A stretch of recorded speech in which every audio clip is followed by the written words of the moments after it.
forward using that vibration. But every Thursday, Purp and I will be on talking about various topics about the subtle energy system and about spirituality. And so I'm going to go ahead and bring Purp on. Good morning. Greetings. Greetings. So happy to be here. Yeah, thank you. So today is spiritual hygiene, and we have a beautiful outline that Purp created so that we can stay on task, because we both admitted we can get kind of wordy. So we're going to be talking about what that is, like what it means, and then give you some practical strategies about how you can be implementing spiritual hygiene into your life.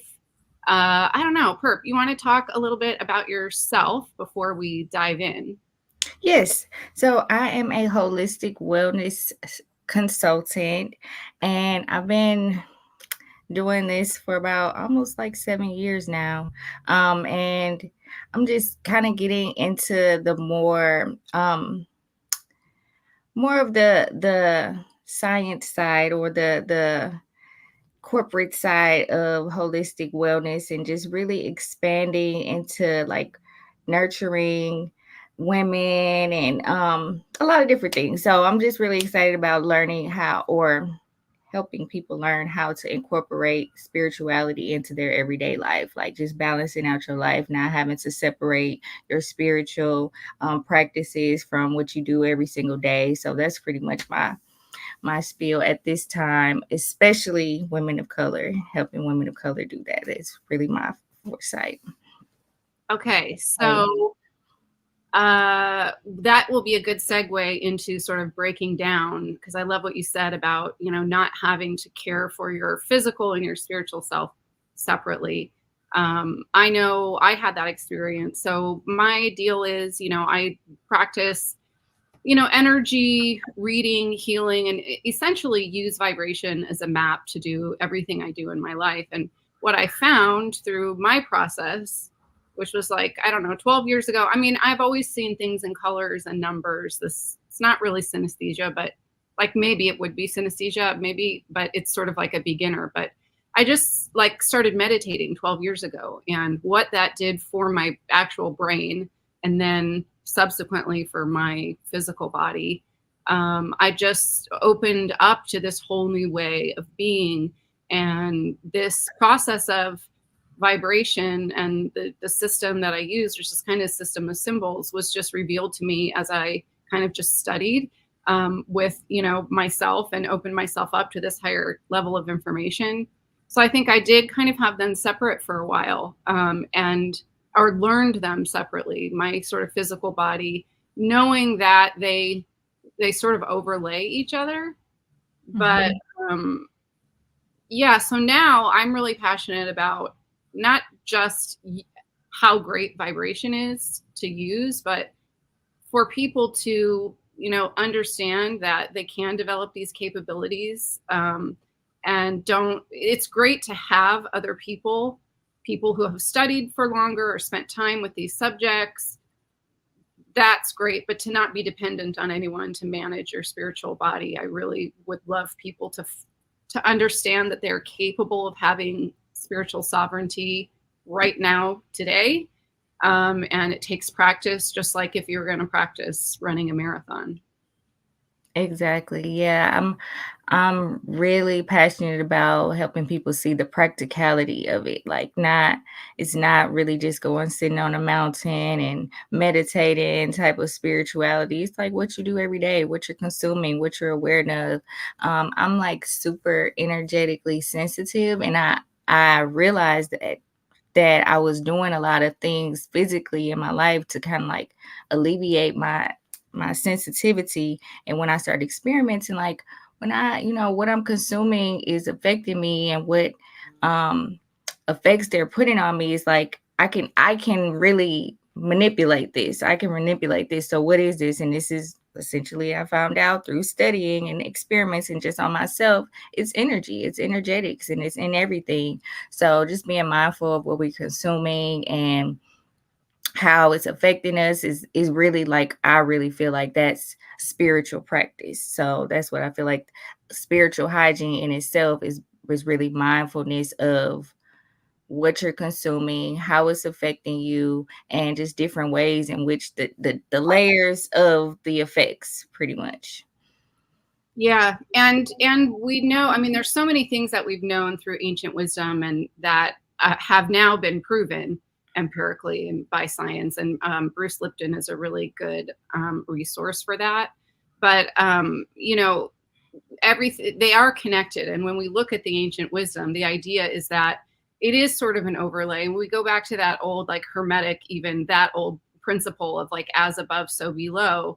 It's Mhm. really like that's kind of your spiritual sense, your spiritual body, and your energy body and your physical body. And I've spent a lot of time with clients, and you know, like I also teach these things in the workplace, just evidence based, like brain work, mind work. But I found that I've worked with a lot of clients who are sensitive, and most of the people who are struggling are sensitive, and they call themselves things like highly sensitive people and empaths. And what I have found is that, you know, they're actually just functioning better spiritually, but because, as you said, they don't, there's not a lot of guidance on how to like harness, manipulate, change, and have the layer of, you know, autonomy over that energy. And so it feels like very burdensome, but it's actually a gift, and we can learn how to work with it. But that ancient wisdom says the above and below is kind of like the world of matter and the world that is unknowable. And the, you know, premise is that anything you do in the physical body will affect the energy body, and anything you do in the energy body will then affect the physical body. And so we can achieve this greater degree of health and wellness through incorporating these energetic, and you'll hear them a lot, people call it subtle energy, as opposed from like the energy of, you know, empirical science, the work that things do in the world of matter. And so that's what we're talking about. We're talking about taking care of that energy body so that the physical body can be well, just in the same way you take care of your physical body so that the energy body can be well. Yes. I love that you spoke about the as above, so below, because like literally, when I was in the shower today, I was having, the water always brings in like a lot of intuitive thoughts, and I was thinking about that as above, so below, but in the concept of like a religious mindset of how a lot of times religion kind of separates, God from the devil. And we're like, because I was in the shower and I was listening to, I don't know if you know this song, Doja Cat's Paint the Town Red. And she's like, when she says, I forgot what she's saying there, but I was like, oh, when just coming from somebody that may be listening to this and may have a judgment towards what she's speaking of, it's a negating of that darker side that we all have. And I was just going through a lot of different thoughts about how if we were to embrace both aspects, that's something like what you said, embracing your above, the part that the godly parts of us as well as the dark parts of us, and not um just being wholesome. That's what I feel like holistic is really integrating both of those, the physical and the immaterial, and the darkness and the light, the above as below, and just really just being a whole person. And when I was thinking about that, I always think of a whole person, and in these aspects of these six facets that everyone has, these six facets that every human being has, that we don't even um think about. Because when you say the word autonomy, I always think of these six facets. It's because like we have externalized them a lot of times. And the six facets includes like self-regulation, self-healing, self-programming, self-rewarding, self-punishing, and self-adjusting. And it's like when we really think about it, it's like I can heal myself, I can regulate myself, I can program myself. And there's a lot of things externally or above or in ways I can't see that are also doing those things, but I can do them as well. So we have to really be mindful of the fact that we do have autonomy. We can have autonomy of our own being and our own experience and our own lives in that way if we just kind of like really take care of ourselves. That's why self-care is so very, very important in the to the depths of our being. Like we really have to take care of ourselves. So that was just me Yes. reflecting. You wrote that to me. I was like, what is this? I was really thinking deep on that song, but thank you. Yeah, I'm glad you brought that up too, because when you're in like kind of like spiritual circles, which you know I have my issues with in certain ways, but there is this kind of like degradation and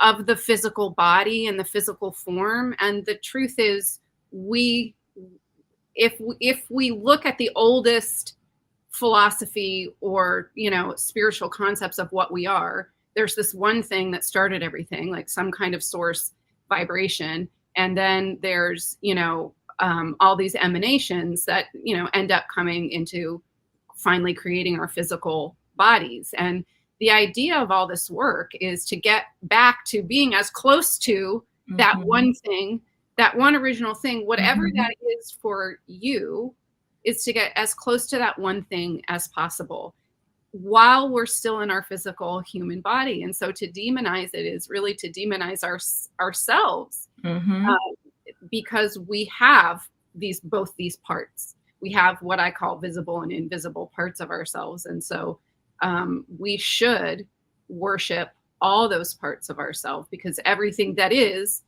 theoretically comes from one thing. So we're Yes. all there's nothing there.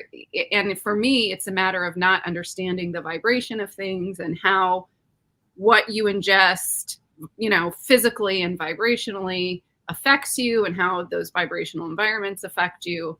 And it's when we start to move in this direction of closer to that one original thing and kind of start to fine tune ourselves in this whole way, we begin to come into an understanding of that in a way that we kind of don't even understand how we understand. Yes. So, Yes. yeah. That I feel like separation is probably the most unhealthy spiritual, like that makes the most, I don't know what the opposite of spiritual hygiene would be. What would be the opposite of like unhygienic? Yeah, Unhygienic. exactly. So the most unhygienic thing is because okay, to think, okay, when I eat this,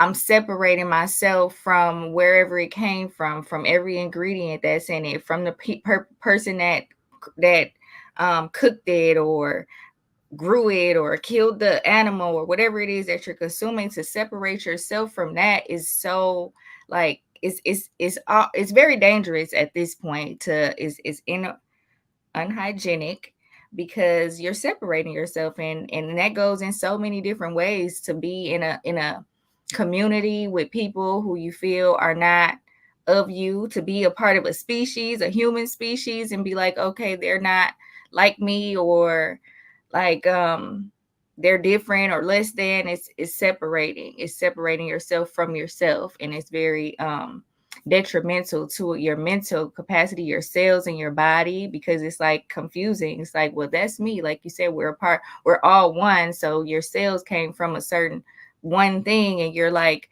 negating that other aspect of yourself and just separating. So I feel like that's very detrimental to our self and also us collectively. So that's why I think that um spiritual hygiene, that's a spiritual hygienic tactic, is to make sure that we're not separating ourselves from the things that we are a part of or ingesting or consuming or just even listening to. Like, to think that the sounds outside aren't really affecting you or anything just because they're not right there. They're in your vibration, they're in your energetic field. If you can hear it, even if you can't really hear it, but it's still affecting you. So yeah, it gets deep. Yeah. Well, that kind of leads into one of the points that you wanted to talk about, which was the effect of personal spiritual hygiene on the self and on the collective. And that's another thing that gets demonized, is this idea of a self. But again, if you go back to ancient, whether it's at the time when we look at ancient texts and philosophies, there's not really this separation between like, this is a spiritual concept, this is a philosophical concept, because it's really at the beginning, everyone's just like, let's just figure out what we are and why we're here. But when we go back to that and this idea of we're all one thing, yes, but there's plenty of philosophy, and just what I know through my own meditation is that we do need the concept of a self, at least, to move through. Like, you have to sort of start with the self, explore the self, and when we get that right, or close to right, then we become more connected to the whole. And that rightness, right, that health now spills over and it begins to influence the whole. And so if you could imagine these little lights coming on, inside of all of us, growing into this one large light again. So what the work we do for ourselves is, yes, for ourselves, but it naturally benefits the whole, which is another thing that I love, because we're all busy. It's like a twofer, right? Like, you're doing the work and you're getting things for you and for other people. I always love to say self-care is not selfish. It's not, because when you really take care of yourself, like you said, we're lighting up, we're individuals, and we're a part of something. We're all a puzzle piece in this whole thing. And you can't make the full picture without every individual. So making sure that you're healthy, making sure that you're at your highest, making sure that you're operating with whatever gifts that you came here with, and you're, it's basically, we're a part of a machine. And if you take one nut or bolt out of a machine, then the whole thing kind of falls apart. It's very few parts of the machine that won't, make a difference. So making sure that you, as a part of this whole machine, are at your fullest capacity, so they can run effortlessly, or efficiently, should I say, is very important. Because again, self-care is not selfish. And we don't have to even go as far as the whole collective or the whole world. Just your family, your friends, the people that you have in your immediate circumference or environment are affected by how well you've taken care of yourself. I also like to think about it just even in your physical hygiene. If we were physically not taking care of our hygiene, if we didn't wash under our arms or brush our teeth, how are you affecting the people around you immediately?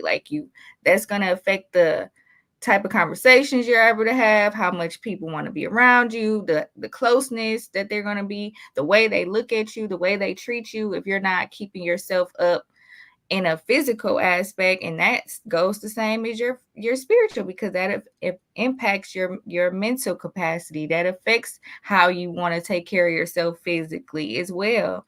So just kind of thinking about it in that practical way. If you don't brush your teeth for 3 days, how many people you gonna talk to? How are they gonna look at you? How are you gonna be able to efficiently have a full conversation? So in that same aspect, if you don't take care of yourself spiritually,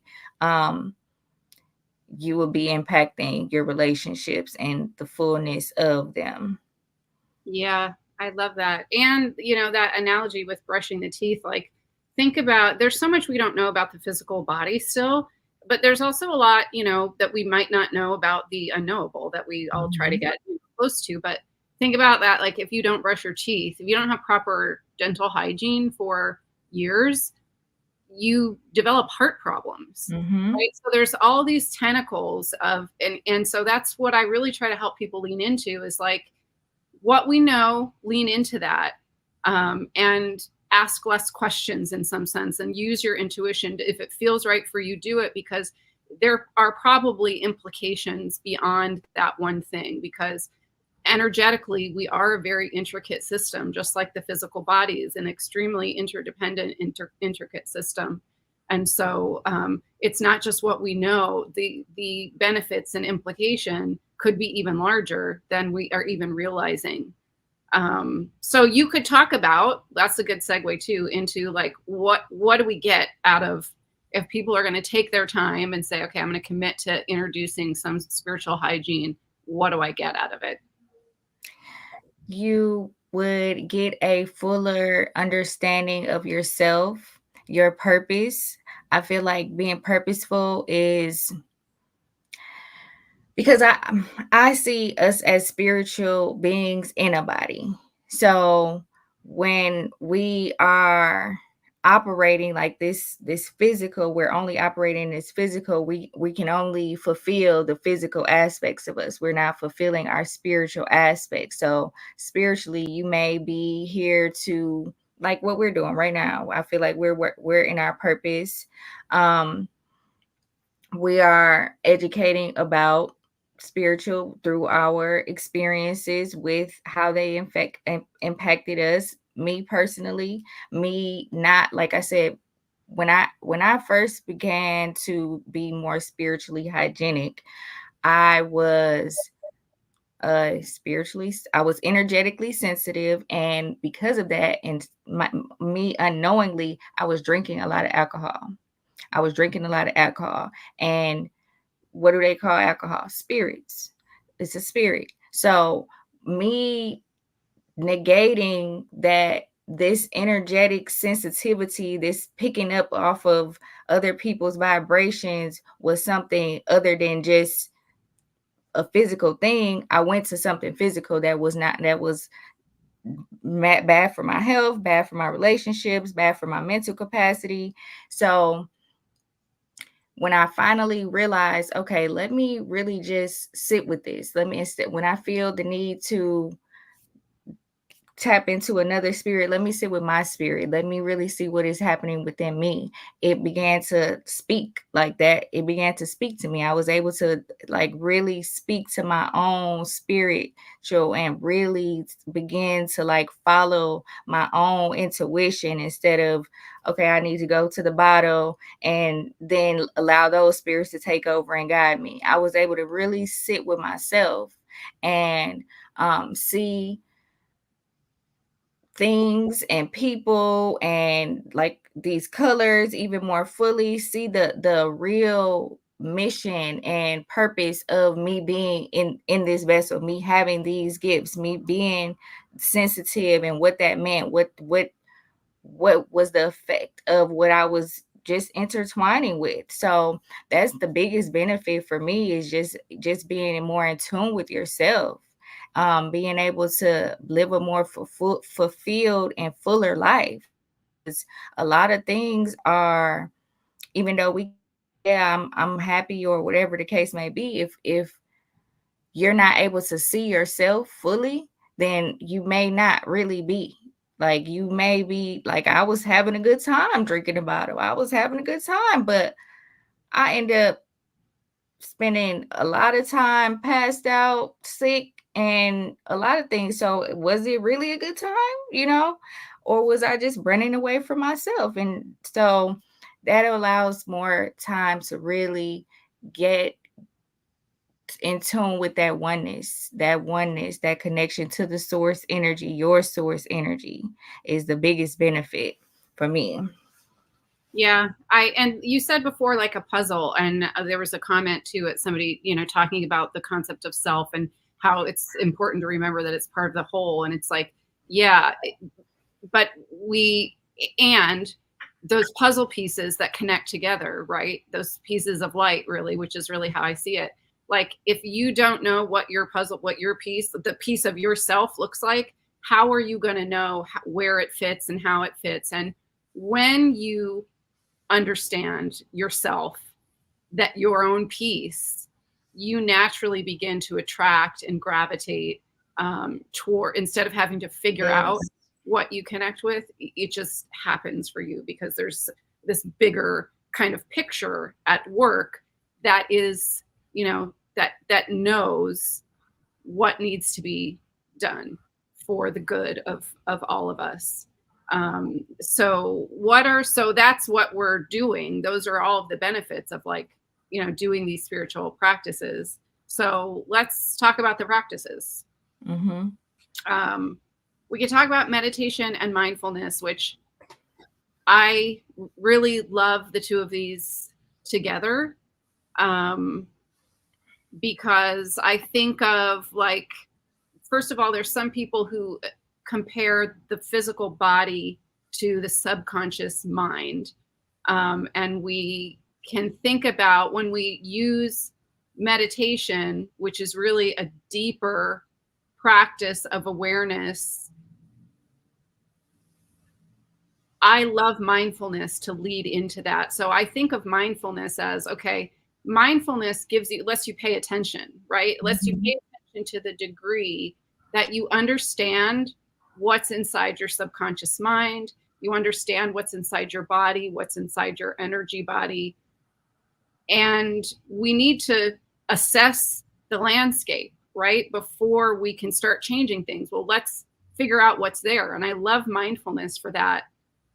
And then I love meditation as sort of this then supplement, something to lead into. Mm-hmm. This meditation can be used to focus on the breath. It can be used to connect with the divine, can be used to connect with higher versions of yourself, your ancestors. There's so many different ways that you can use meditation. But I love mindfulness because you can do it every day, Yes.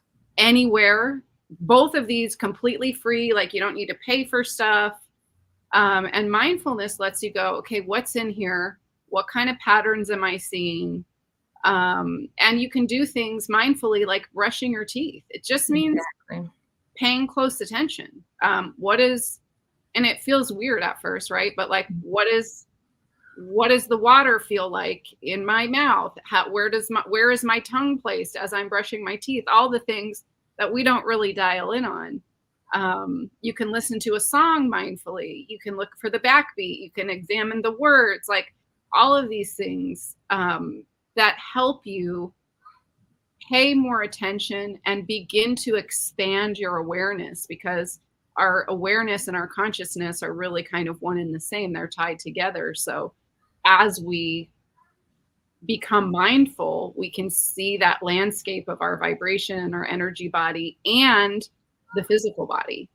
Yes. Yes. I like to think of mindfulness as like going back to the basics, like just simply focusing on your senses, like every sense that we probably don't even realize, like the fabrics that's on our skin. How does it feel? What are you smelling? What are you how is this food tasting? Like what is the textures of it? Like what are all of these, like sitting and slowing down and getting back to the basics of our existence, like that primordial energy of just our first, when we were like a baby, all we could do is sense, all we could do is feel, all we could do is communicate with our senses, and how we were, what we were smelling, what we were hearing, what we were feeling. We couldn't even communicate in any other way but through those senses. So for me, mindfulness is a really powerful way to get to the most primary state of being, just the most primary state of being. And like you said, it does go into meditation, because a lot of times people are afraid of meditating, afraid of getting outside of just themselves. It helps you start at yourself. What are you feeling? How are you breathing? How are you looking around? What does that sound like? What does that feel like? And then we could then sit with those things and go into that deeper level of meditating and connecting with the higher beings and connecting with our higher self and connecting with our ancestors and all of those things, so that we'll know that it's of us, because we're feeling us. We're mindful of our immediate and most primary selves. So those are very simple, like you said, they're free and you can do them anywhere, all the time. No limits on it, like at all. It's no whole bunch of thoughts that or actions that you got to do. Just being. And enjoying the being, like really, really enjoying it, and um like being consumed with yourself, basically. And that's, again, self-care is not selfish. These are all self-care practices that you can just do alone for 5 minutes a day, and it's so impactful. Like, if you just really pay attention to what your food tastes and feels like every meal, instead of just gulping it down just to get full, like, it makes such a big difference. And we don't even realize that we're like just so overly consumed with, I like to say, the what is it called, the epidemic of convenience, the convenience epidemic. And it's just like, whatever's quick, whatever's fast, whatever's easy, whatever's cheap. And this mindfulness and meditation is like the cheapest, fastest, easiest thing that you could possibly do, like, really. And so much more valuable. You get so much more value out of it. So that's a really powerful practice in itself, for sure. Yeah, and I love that you mentioned that. A lot of people are like a little bit nervous about meditating. So like, I use particular type of kind of like progressive formulas that are based in what I derived through meditation and based in subtle energy practices, but they also have really great research-based benefits. So I use a little bit of writing and mindfulness and some different kind of techniques to lead us up to meditation. But so like, be okay with yourself, like where you're at. We're going to be talking about a lot of practices, and what I know from personal experience of trying to do the most when I really wasn't ready, but feeling pressure to do it, is that it's completely counterproductive, and you will take 10 steps back for trying to take that one step forward. So accept yourself and try to come into a place where, as we talk about these things, we are going to talk about, how to develop and create your own routine. And you don't try to do the most. Try to pick one thing if that feels right. Mm-hmm. But I can't stress like how much meditation has evolved my energy body, my spiritual self, my consciousness. I was working like a crazy person in the corporate world, like 80 hours a week. I was always on my phone when I was at home. I had ADHD forever. I had anxiety. It took me 20 years before I had just the right environment to where meditation stuck. And it can be done. I don't have ADHD anymore at all. Like, I don't have anxiety. I don't have insomnia. Like, I go to sleep. If I feel like going to sleep, like, I go to sleep. That was a completely foreign concept to me from the time I was like 8 years old. Listen, you said that you don't have ADHD. I don't want to breeze past that. I really want to emphasize that that is something that can be cured through self-development. That is so powerful. Congratulations, first of all. Congratulations for doing that work. Like, doing that work that people are so overwhelmed and afraid of, and it's so impactful. Like, that's something that people are just living with, and just is like rampaging and trampling all over their life every day, and they just settling with that. And you did the work, and you said you don't have it anymore. Woof. Well, I wish we had the applause sound. Right? Yeah. But all of those things, and the research shows, right, that this is a reset of your brain. This is a returning to a more optimal state for your brain, so that your brain, which is a huge part of your nervous system, can now take care of your body better. So meditation and mindfulness, I love this idea of data collection as a regular practice. And I just mean, when you first open yourself up to these practices, you initially kind of feel a flood of like, oh my gosh, there's all these things I didn't know. My intuition's like on point, and like it's also on overdrive. And so one of the things I wish I had done but didn't, and it's all purposeful, but is to write down, just do this basic data collection of like, what kind of hits, I call them intuitive hits, did I get today? What are those things that showed up in my mind, or the signs that might have shown up in my day? And signs are everything. If you watch TV, you can get a sign in like a TV show. You can get it through a song. You can get it through somebody that crosses your path. But writing all of these things down, because you will begin to see trends. And it also kind of grounds it into the physical reality. So you're uniting those parts of yourself and you're moving towards wholeness. But doing things like journaling, reflection after you practice meditation, or after you practice any of these techniques. What did I feel like before? What did I feel like afterwards? And I love doing automatic journaling, like just ask yourself a question or just leave it open ended. What do if I don't know what I need to know, which is rare these days, but I'll just leave it open ended and write the question, what do I need to know? And you'll be shocked at what yourself, or depending on where you're sort of connecting, will bring forward when you do this automatic writing and you just write without stopping. Yes.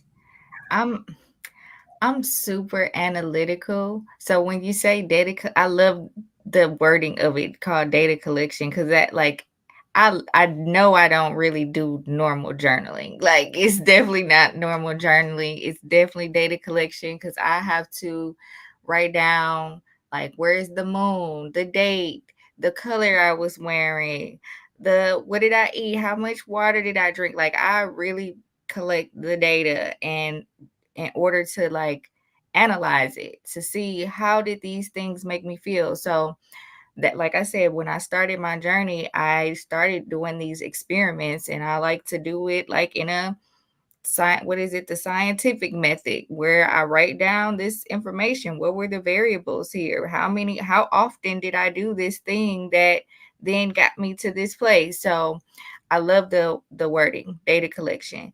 I even created, so when I started doing it on myself, I have like a method of really like going on a really in-depth timing of mindfulness and meditation, and really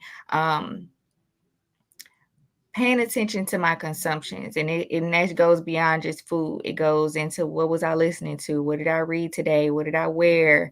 Who did I talk to? How did it feel? What kind of medications possibly, if I was taking any, or did I feel like doing that? Did I go outside? Just like really documenting my experiences and my consumption. So I ended up creating a mindful eating journal, which I'm now editing. It's available on Amazon as the Mindful Eating Journal, but I would then be changing it into a mindful lifestyle journal, because it's more than just eating, and I want to make sure that we are able to get that clear. But in the Mindful Eating Journal, it does just document different things that you can eat and different alternatives, because there is an effect of certain things that you eat, like the colors of the food that you eat. It matters. You know what I'm saying? It's connected. It's all connected to something else. Because like you were saying, all of our nervous system and all of that is connected to the brain. These colors, the way that we see things, the way that we consume things, they're all connected. So through me documenting and doing these experiments on myself, I was able to create this journal that helps people to document it and create the data, and being able to reflect on it over maybe a month, 30 days. I like to do 30-day types of analyzation or reflection times, where it's like, okay, over a 30-day, where the moon was at, and the moon went through all of its cycles and how those effects went on it. Because as women especially, we are affected and impacted by the moon a lot through our cycles and all of these things. It's like so much to be reflected on. So I love data collection and looking at that, and I feel like that is a great spiritual hygiene practice, because just like our moon cycles, you want to know what that is. That could tell you a lot. What did it look like?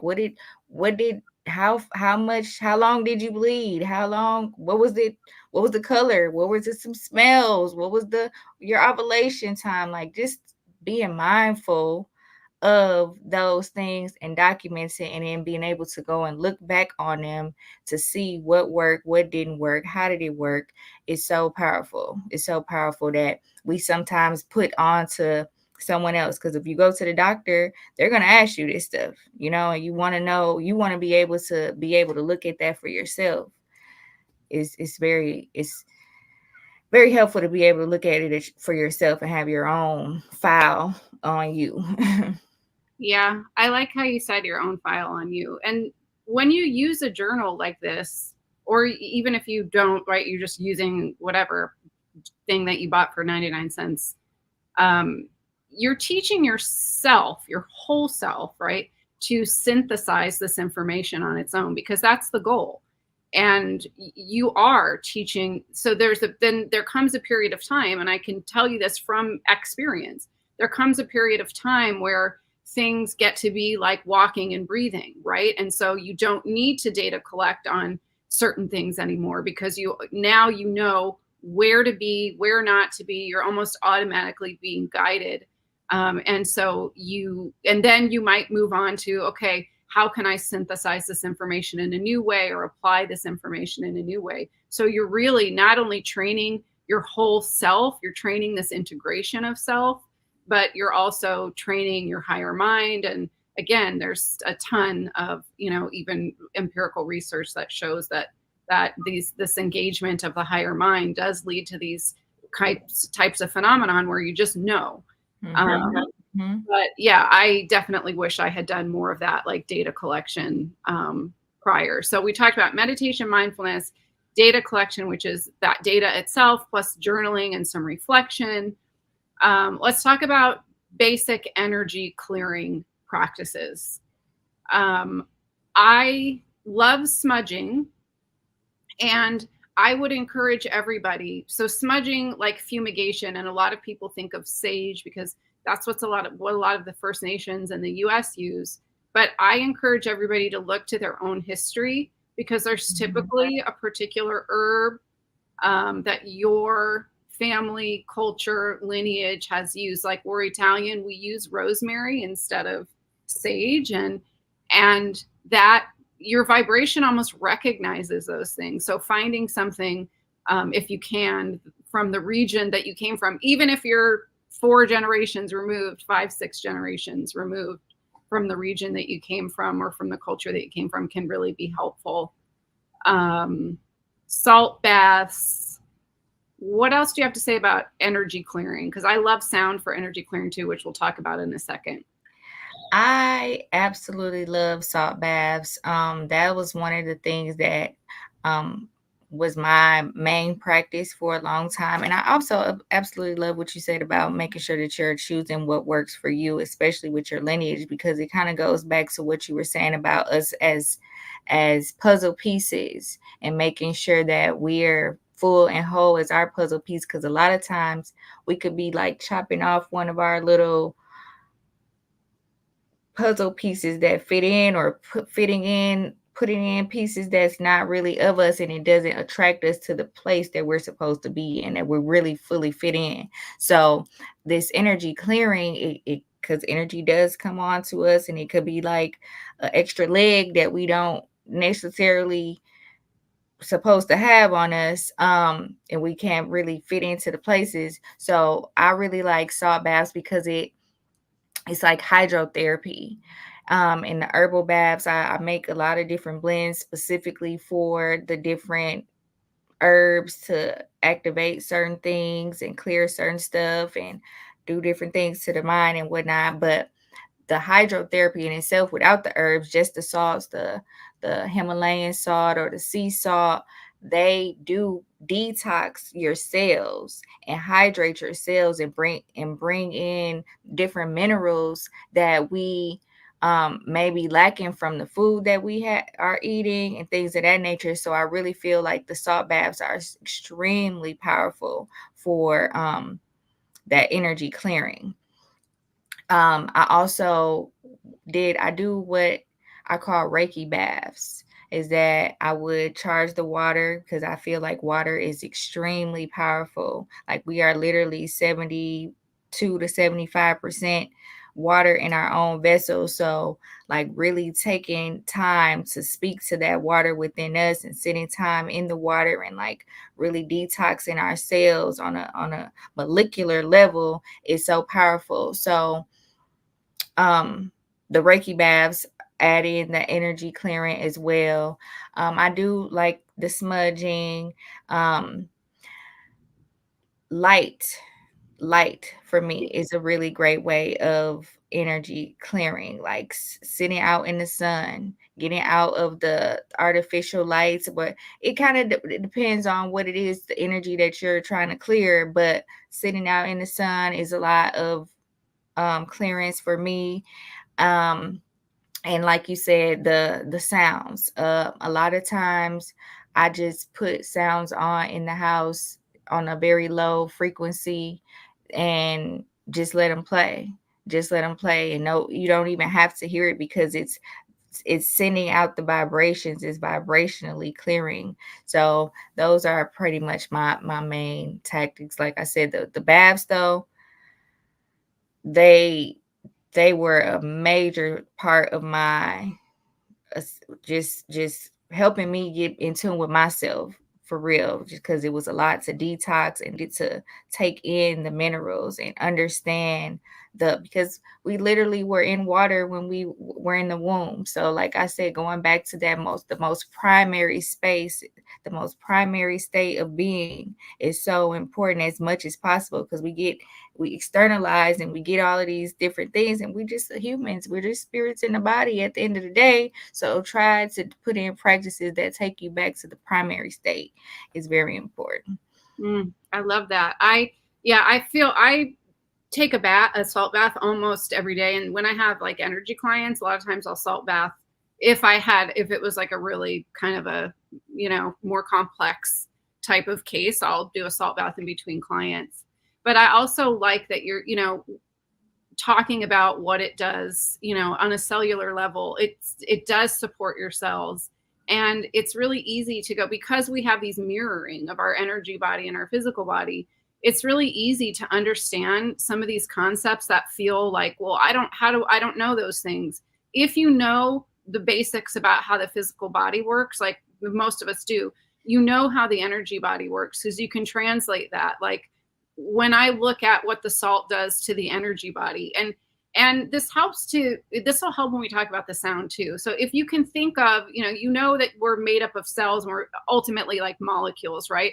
And there are all these elements that are attached and bonded in different ways, and that's what makes them act how they act. Well, it's the same thing with our vibration. We are patterned.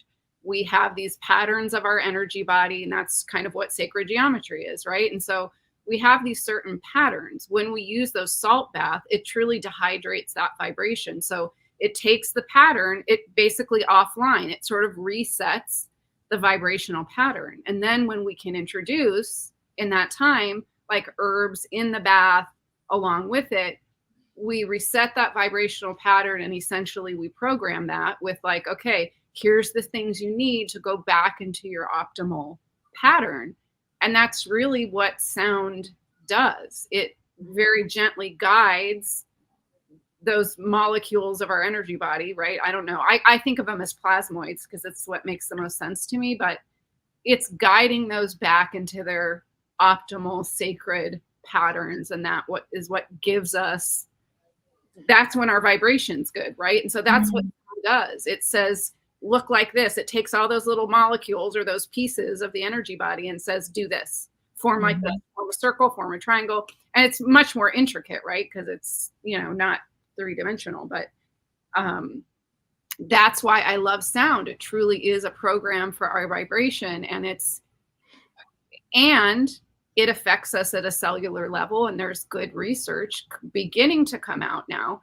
And I want to say, I love research, but like, don't rely on it, because there's a lot that hasn't been done. Like, use your discernment, because the reason a lot of research is coming out about sound now is that people have found a way to monetize it and sell you and make you think that they have, they're the expert on how to use sound. Well, they're not. You're the expert on everything.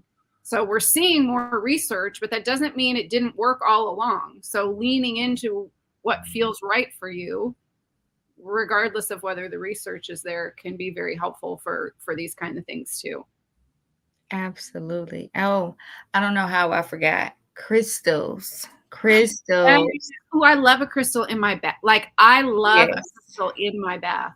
Yes. Yes, when you were speaking about the molecules and the geometric shapes and all of that's how crystals are formed through minerals, and these geometric shapes are formulating in a certain way and they're creating these shapes, and they're so powerful. Like the crystal world, that's another thing like I do put in the baths, and that was another thing like that really opened my eyes to how life works, how life even works on, like, if you want to look into data, and I mean not data but research and the science behind it, like looking at a crystal's life and how it's formed in the earth, from the earth, the most primary ways is in there. So just understanding the colors, how they're formed from the colors and everything, it makes such a difference. And most of them, some of them do help clear your energy field. So because like we're talking right now on these airwaves, the crystals have a major part in how we're even communicating and streaming online right now. So putting them in our field of existence and mindfully doing so is very powerful. So crystal gridding your home, crystal gridding around your bed while you're meditating in your baths, they're very powerful. And things even like I love that about crystals, by the way, because they, you know, it, it reminded me that to say this in a way that's like everything in your environment is you're communicating with everything vibrationally or energetically, Mm-hmm. whether you mean to or not. And so when we introduce these practices of spiritual hygiene, it's like, okay, since you're already communicating without knowing it, let's start to, it's just saying, all it is like, okay, I'm going to start being in control and leading and guiding that Yes. communication. Because if you could think of having a crystal like selenite and quartz crystal, I recommend for like beginners. Like I now diagnose and treat using specific crystals based Yes. on what your vibration looks like. But for a beginner, selenite and a clear quartz crystal will do, and an obsidian to like Mm-hmm. draw in negative energies, or unwanted energies. Those will get you so far. And just make sure to treat them with care and cleanse them and remember that. And that's all it is. You put a crystal in front of you and it's starting up a whole conversation with your energy body Mm-hmm. for you, Mm-hmm. for your benefit and for its benefit too. So that's really what we're doing when we're talking about spiritual hygiene, is how can you control and have a degree of control, at least over these conversations, for your benefit. And as we said, the whole. Um, and yeah, I love crystals. I love, visualization. I use this for energy clearing. I'll tell you, like, visualization has been for my clients, except there's one who like has this, she calls it a disorder where she like can't visualize. I can't remember what it's called. Mm-hmm. But like remember that like it's great if you find visualizations online and they feel right for you, but that's it. Don't overthink it. I love Google and YouTube as a way to fine tune your intuition. Use the tools we have. But visualization is so powerful, and it's the visualization that works for you, that Yes. feels right for you. There are general archetypes that we use for energy clearing and visualization, like visualizing through each chakra and using the sacred geometry, for example. But don't overthink it, because the whole the whole world, the whole physical world is just symbols and representations that we use to interface and get in touch with our energy body and our spiritual world. So if the visualization is easy, just make it easy. It shouldn't be something that you have to like try hard at.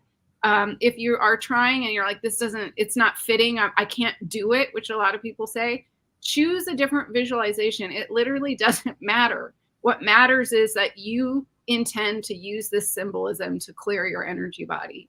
every single morning. Your brain, by the way, the first 20 minutes you wake up is in an optimal state for programming. And it's the same with your vibration. So I'm a big fan of every morning doing something. I do 10 minutes right off the bat, sound and visualization for each chakra. And in those 11 minutes, I recalibrate, I reset all those patterns, but also in, 1.5 minutes each, basically for each chakra, they talk to me. Like this morning, my heart chakra, I was like, damn, like, sorry, I've been ignoring you. It was like, I need more. Like, you're not giving it to me. You can do just that little bit of not only knowing, but establishing the connection with your energy, saying to it, I want to know you. I see you. I feel you. And I want to have a deep relationship with you is so powerful, even if it can only be 3 minutes in the morning. Do it before you get up, brush your teeth, touch your phone. It's the easiest way to get it out of the way.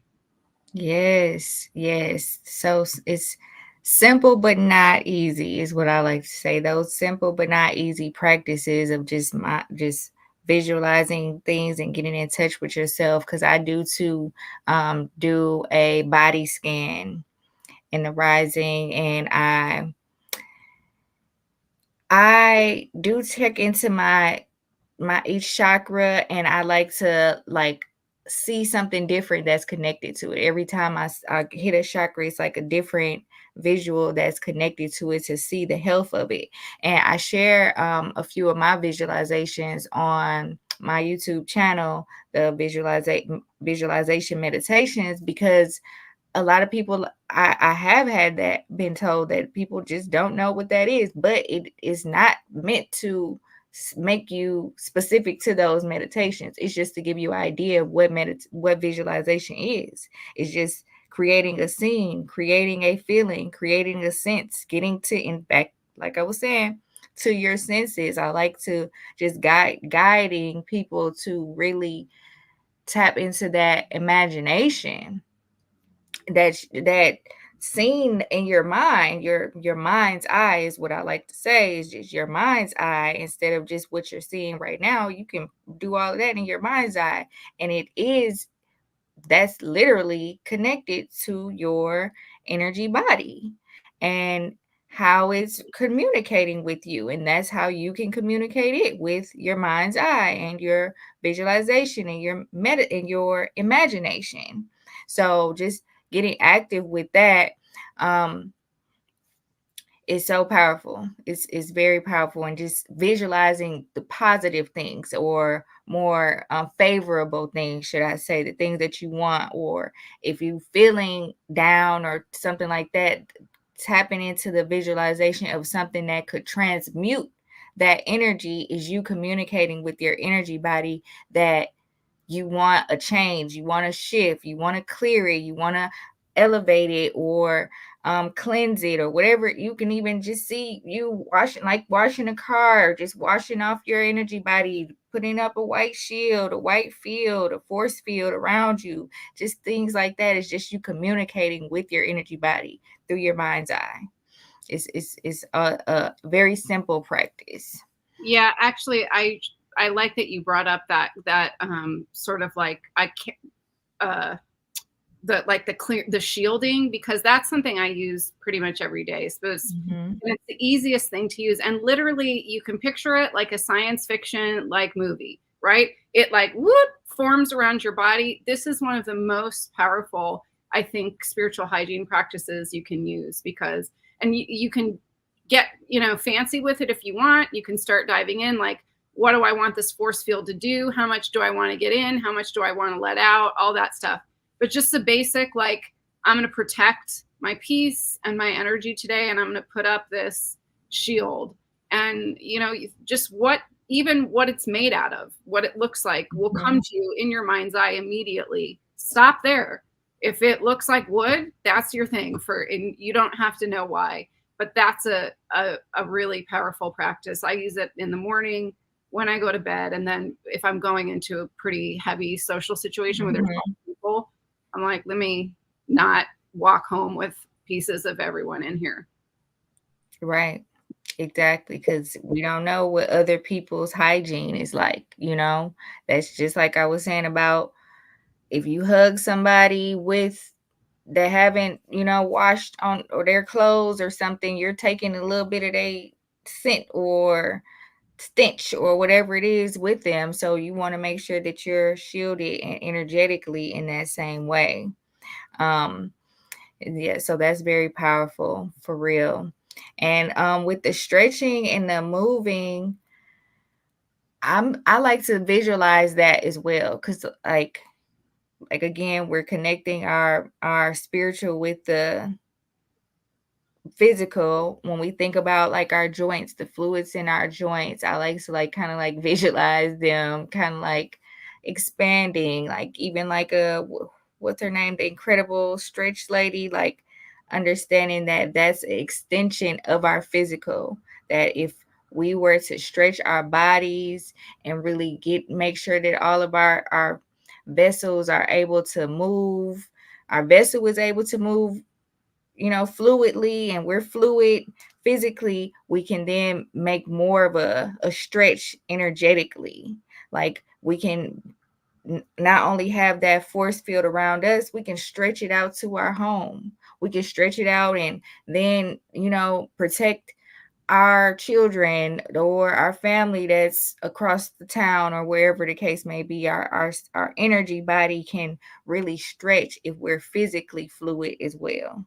Yeah, there's so much like power in that stretching of the body. And you don't like it doesn't you don't have to know about exercise. Like, yes, you should be careful. Like, don't pull your muscles and things. That there's a ton of free stuff on YouTube. The nerves in your body get trapped by tissue and muscle that are hardened and stiff. And just stretching keeps those nerves pliable. So your physical body's working, but again, then we look at those nerves and we look at the meridian system where your energy flows through. It's mirrored by the nerves. So when we're stretching the nerves, we're essentially like keeping the meridian system open and pliable, and it has these energetic joints in there, so I love stretching.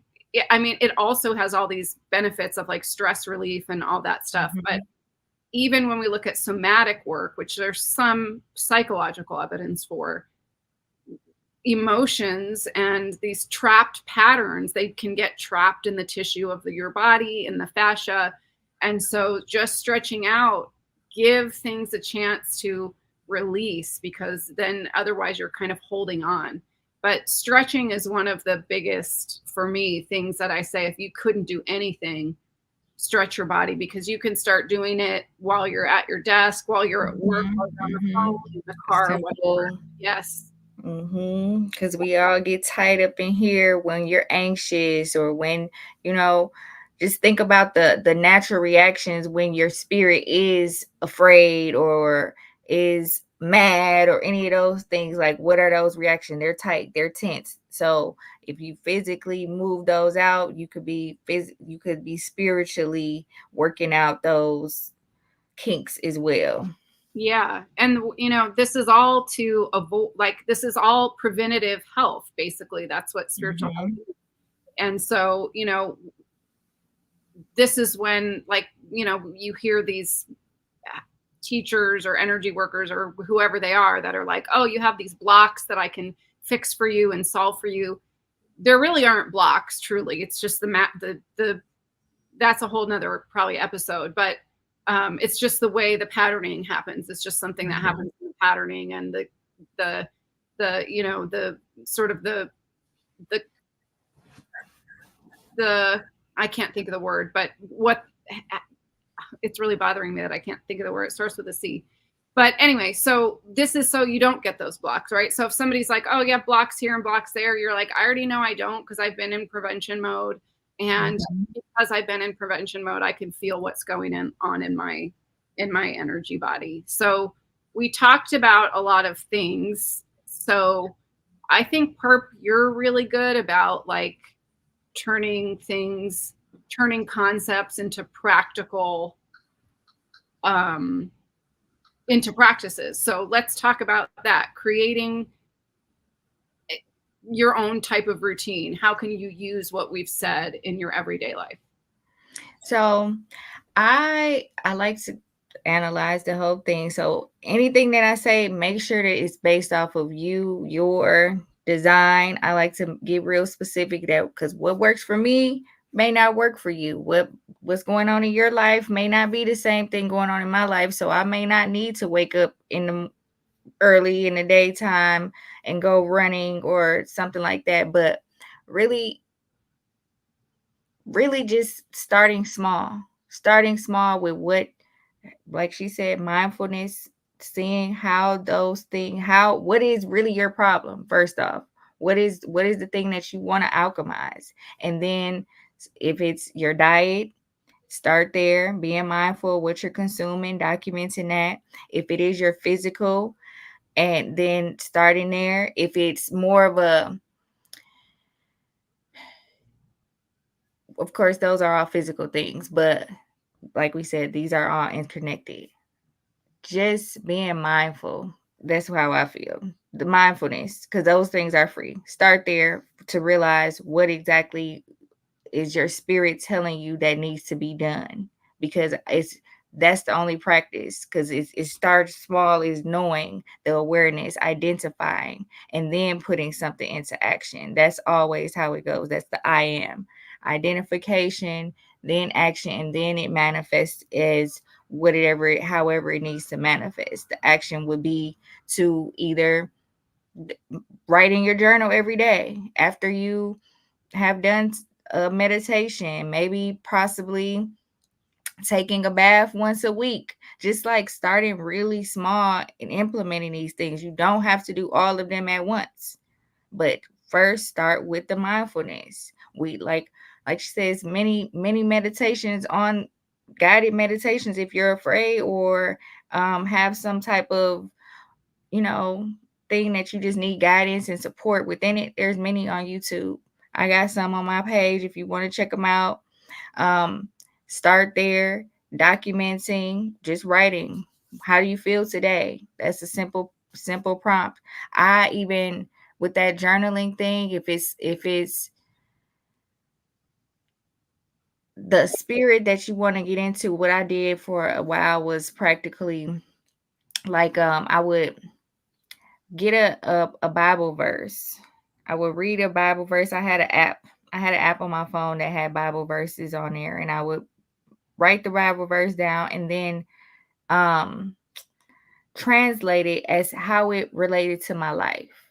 So just doing things that relate to where you are in your life, and then just practicing it every day. That's it. Because I couldn't make a schedule, because I do make schedules for people based off of their human design, based off how you wake up in the morning, what you're doing every day, how you're going to sleep. But it's so individualistic. I don't like to give a general statement to how to start doing these things, besides just starting very small, sitting with yourself. What do you need? Asking yourself, what do I need?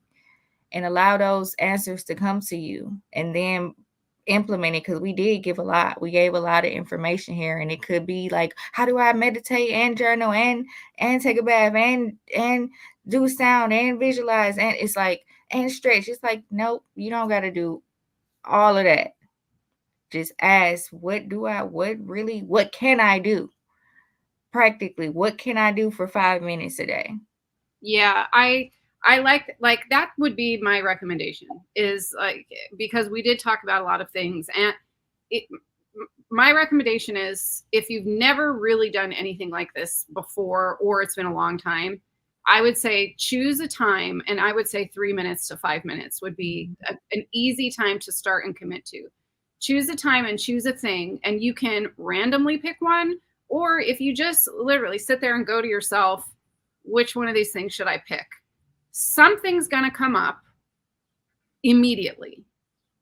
Normally, if you haven't done any of these practices before, then your brain's going to start braining and be like, what about this though? What about that? Maybe you thought this first, maybe it wasn't that. No, take the first thing. And if that stresses you out, because it does for a lot of people, I don't know what came first. Then literally just take your finger, write the things down, take your finger and pick one. But commit to every day. And what we know about, habits is if you can do it at the same time. So find the time in your day that you're like, when do I have 5 minutes or 3 minutes that you think is going to be easiest for you? And just do that, even for a week. Do your 3 minutes. And if you don't like the idea of doing it 7 days in that first week, say, I'm going to commit to doing this 3 days, 1 day, 2 days. The goal is to do it and be honest with yourself about how much you can, because that will get you so far. And I said in the beginning, you'll take 10 steps back if you just try to do the most when you're not ready. You're building a relationship. And the other thing is, like, you might stick with one thing. You might like, I'm going to mindful brush my teeth for every day for a week. And you're like, that wasn't it. This is trial and error. You're developing a relationship with your energy body. You probably, for a lot of people, you don't know each other very well anymore, or not on a conscious level. And it's just like, if I'm like going on a date and a guy shows up with flowers, like he thinks it's the greatest, like, I don't care. They probably have pesticides, and like, why'd you pick them? And like, there's things I would have liked, and there's things that you don't know about your energy body, and you might show up with flowers for it and it wanted something else, right? So that's okay. You're getting to know yourself, and it is trial and error, but the only key is to keep doing it. Yes. At the frequency that you choose, just even if it's a minute a day.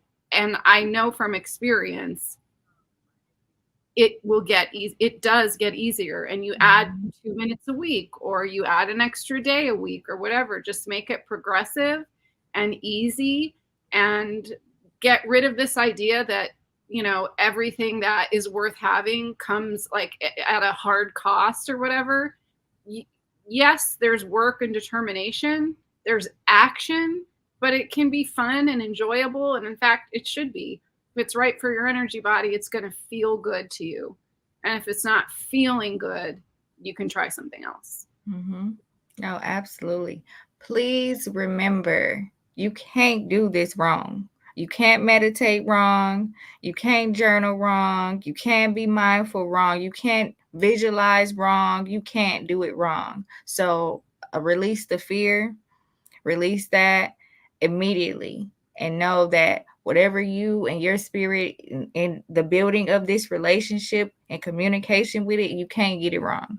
Like, you're not going anywhere. Yourself is going to still be there. You're never going to leave yourself, and you're doing this for yourself, with yourself. So don't think that you're going to break you if you do it wrong. You're not. Like she said, if you show up with flowers, you ain't going nowhere. You're not going to block you.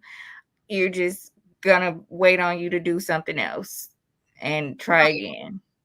It wasn't the thing. And by the way, you can book with me. Like, I do 15-minute free, like, vibrational consults, because yes, I could look at anyone's vibration, and you could do this too if you spent, the amount of time that I've spent studying the behavior of the energy body. But I can look and go, I immediately know, here's what you should do. Like, here's where you'd get the most bang for your buck.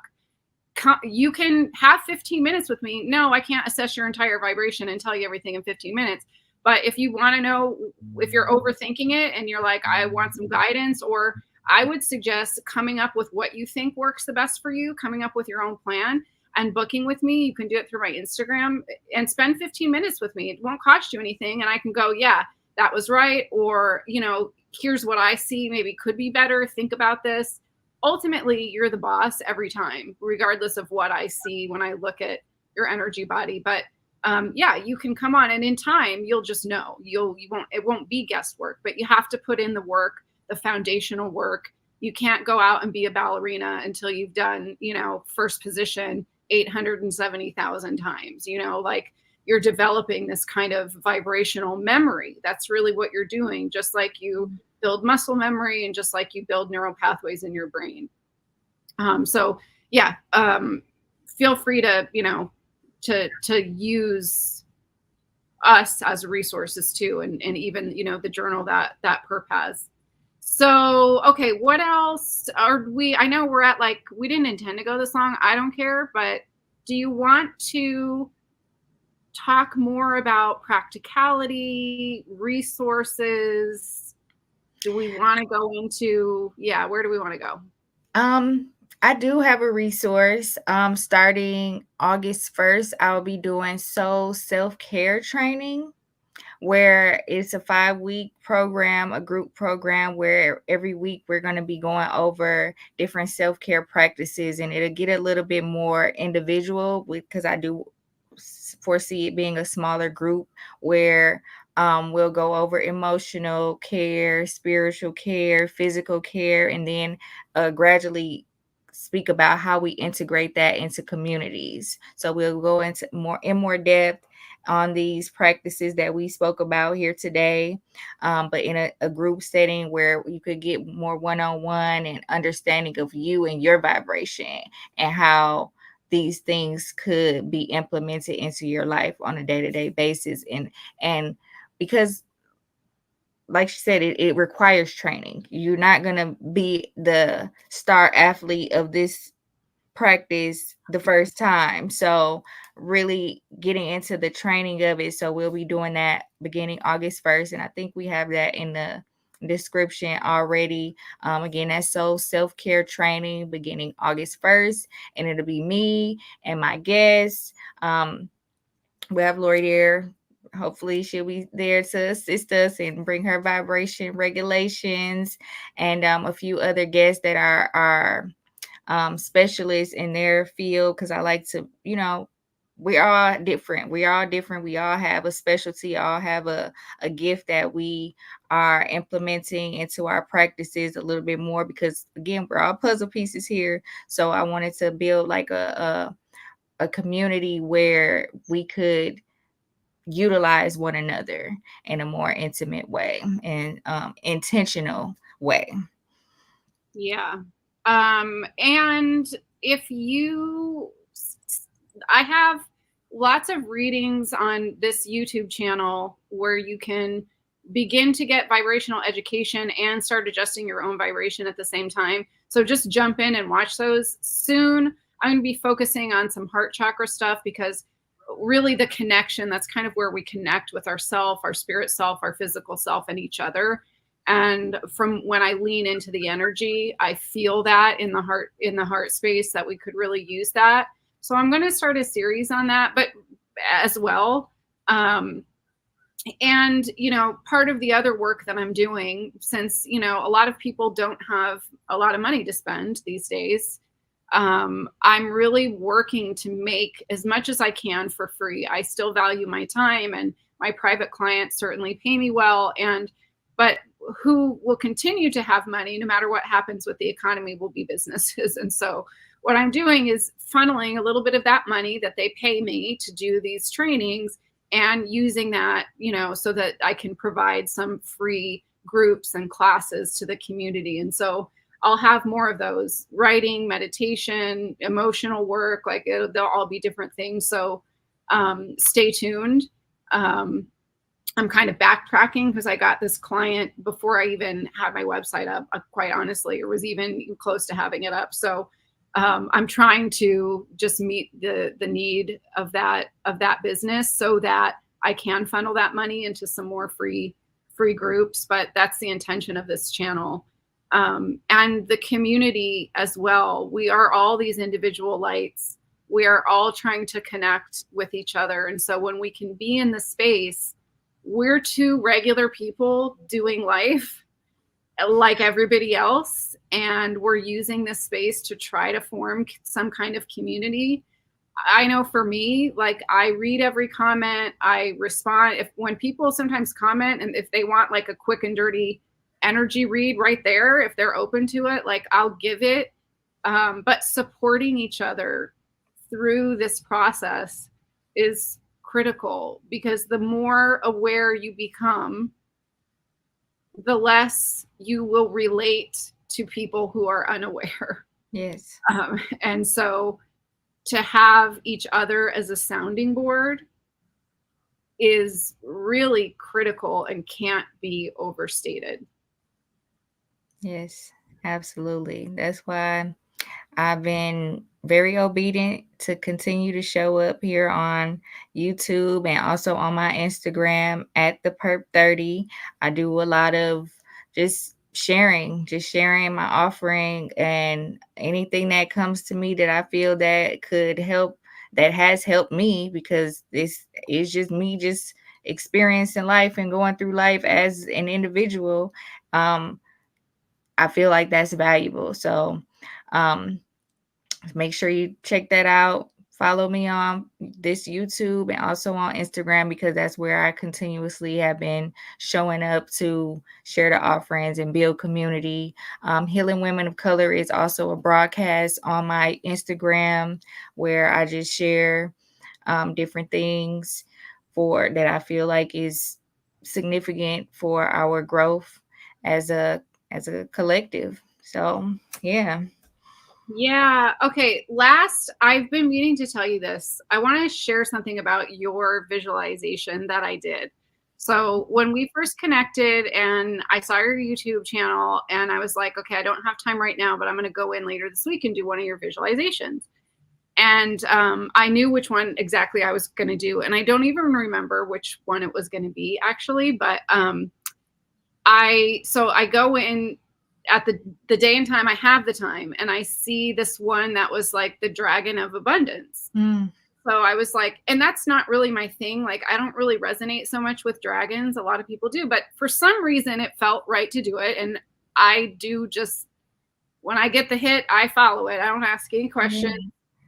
So I did that one, and I could really feel the heart space move and open to abundance. So it was really effective. It was only like 13 minutes. Mm-hmm. I did that one and I was like, wow, that was surprising. But something still felt like, okay, why did I do there? It felt like there's another piece to the puzzle, right? So like a minute later, my daughter texts me with this picture of my granddaughter, or this vid, like, and she's doing like this, she's like growling and like doing this thing where she's like kicking up her legs. And I'm like, what is she doing? And she's like, she's pretending to be a dragon.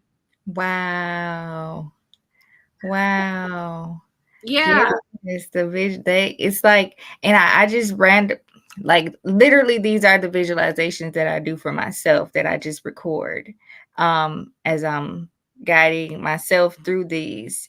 And they're all under 15 minutes because I know that it really doesn't take that much. It doesn't take that much time to get the visual, and it just shows up in our reality. It really does, because it's vibration. It's the energy that you're putting out through your mind's eye, and how it shows up for us will be different. Um, because that's kind of also how I do them, is like, what I'm saying is one thing. It's just guiding you to whatever comes up in your mind. All of them, whatever comes up in your mind, how those bricks look or how that dragon looks is going to be so different for each one of us. So it's really a powerful practice that I really enjoy sharing. I have probably like 15 of them on there now, and I'll probably get back to, I don't know when spirit leads me to start doing them again. But yeah, just I'm grateful that you experienced that, and thank you for sharing.